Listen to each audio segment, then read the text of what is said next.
From there, we're going to go to number 9 on the list, which I'm going to give to Ultimate Warrior versus the Macho King, Randy Savage, at WrestleMania 7.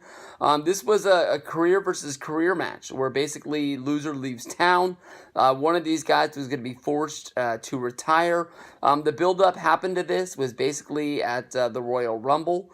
Ultimate Warrior was the champion going into the show, having a match against Sergeant Slaughter, and during that show, Warrior was approached by Sherry, and basically she was pleading for the Ultimate Warrior to give a match for the WWF Championship against Macho Man Randy Savage, sort of not even thinking that the match against Slaughter was going to be anything. There was basically, Macho Man was just saying that he didn't want to fight the winner, he didn't want to fight anything, he wanted to fight Warrior for the championship. So it was like a done deal, pretty much, that Warrior was going to beat Slaughter at the Rumble.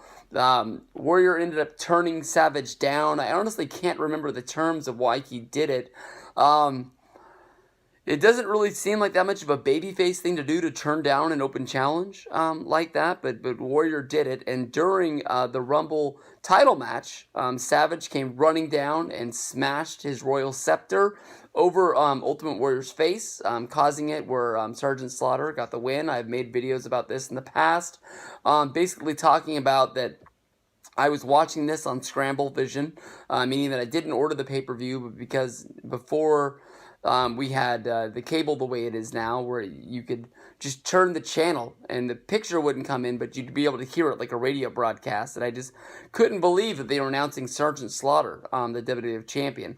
That would lead to Warrior versus Savage at WrestleMania 7.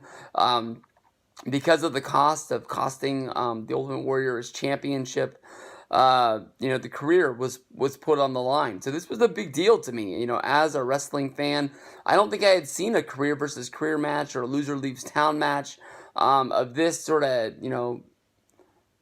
big proportions, honestly, just yet. Both of these guys were two of the biggest names in the business. Definitely, if we were watching now, I guess we would be able to see that Ultimate Warrior was on the career uprise, while Savage's career was sort of winding down. But we're only 2 years removed from Savage winning the WWF Championship at WrestleMania 5. No, he won it at 4, and main eventing WrestleMania 5 against Hogan. So it's not like his career was all the way done. But then again, back in the 80s, people didn't think their careers were going to go on that long. They thought they were going to be turning over a new leaf and maybe going into doing something else. Warrior ended up winning the match. Savage ended up losing.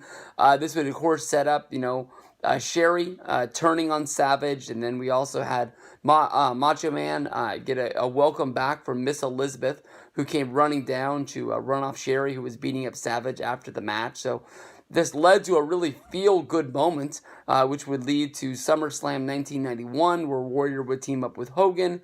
And then, of course, Savage would get married to Miss Elizabeth in the match made in heaven and the match made in hell. So, really good stuff from Warrior and Savage. From there, we